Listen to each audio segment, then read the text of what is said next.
Hello everyone, कैसे आप सभी लोग। आज के वीडियो में बात करने वाले हैं अभाज्य गुणनखंड विधि द्वारा किसी भी संख्या का एलसीएम और एचसीएफ ज्ञात करने के बारे में। अगर आज के वीडियो को देखने के बाद आप किसी भी संख्या का एलसीएम और एचसीएफ अभाज्य गुणनखंड विधि द्वारा एकदम आसानी से बना लेंगे। ठीक है, तो बिना देरी किए हम वीडियो को स्टार्ट करते हैं। अगर आप हमारे चैनल पे नए हैं तो चैनल को सब्सक्राइब कीजिए, वीडियो को लाइक कीजिए और अपने दोस्तों के भी साथ शेयर कीजिए, ताकि वो भी अभाज्य गुणनखंड विधि द्वारा एलसीएम और एचसीएफ निकालने में अगर फंस रहे हैं तो आज के बाद वो उनका सारा डाउट क्लियर हो जाए। ठीक है, अभाज्य गुणनखंड विधि द्वारा एलसीएम और एचसीएफ ज्ञात करने के लिए सबसे पहले हम लोग क्या करेंगे, तो अभाज्य गुणनखंड विधि द्वारा एलसीएम और एचसीएफ निकालने के लिए सबसे पहले हम लोग गुणनखंड निकालेंगे। ठीक है, उसके बाद स्टेप हम बता देंगे।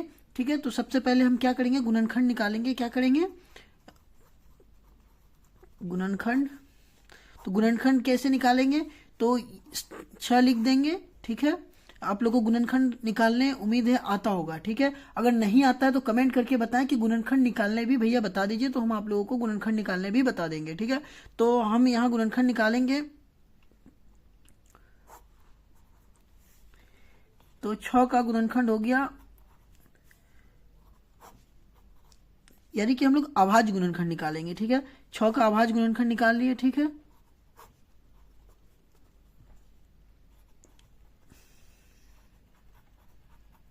अब देखिए हम लोग को क्या करना है, अभाज्य गुणनखंड विधि द्वारा अभाज्य गुणनखंड विधि द्वारा एलसीएम और एचसीएफ ज्ञात करना है। तो एलसीएम और एचसीएफ अभाज्य गुणनखंड विधि द्वारा ज्ञात करने के लिए सबसे पहले हम लोग क्या करेंगे, अभाज्य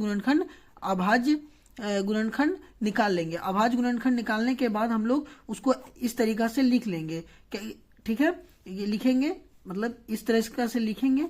क्या लिखेंगे, 6 का, मतलब ठीक है ऐसे भी आप लिख सकते हैं। 6 का अभाज्य गुणनखंड करके ऐसे लिख सकते हैं और 20 का अभाज्य गुणनखंड। ठीक है, अब क्या करना है, एलसीएम निकालने के लिए, एलसीएम निकालने के लिए आपका क्या है, एलसीएम में आप कैसे निकालेंगे। अब एलसीएम है यहाँ 6, 20 का।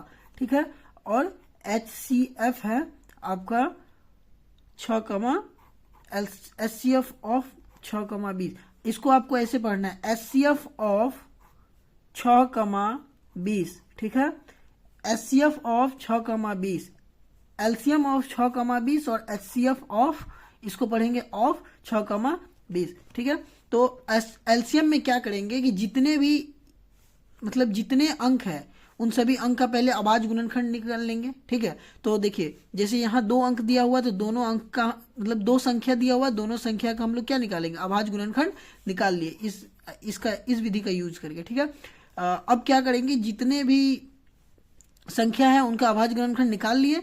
तो अब देखेंगे कि जितने कॉमन है, मतलब दोनों संख्या में, यहाँ 2 संख्या, तो दोनों संख्या में देखेंगे जितने कॉमन है, ये कॉमन है और कुछ कॉमन है।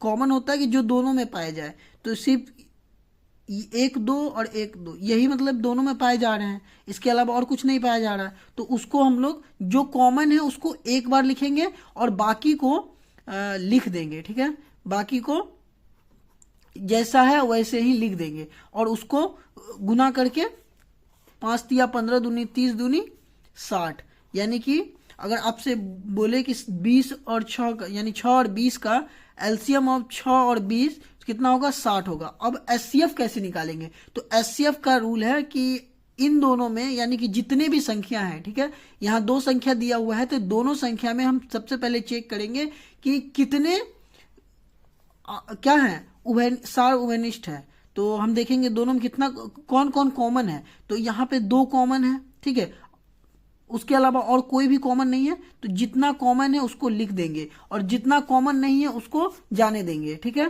तो जो कॉमन है उसको लिख देखिए क्या कॉमन है, यहाँ सिर्फ 2 कॉमन है, तो एलसीएम ऑफ 6, 60 हो गया और एचसीएफ ऑफ 6, 2 हो गया। चलिए, तो उम्मीद करते हैं कि आपको यह अभाज्य गुणनखंड विधि द्वारा एलसीएम और एचसीएफ ज्ञात करने आ गया होगा। ठीक है, तो हम एक क्वेश्चन देते हैं, ये 10, 30 का एलसीएम और एचसीएफ अभाज्य गुणनखंड विधि द्वारा निकालिए और कमेंट सेक्शन में बताइए कि इसका आंसर क्या होगा एलसीएम और एचसीएफ का। ठीक है।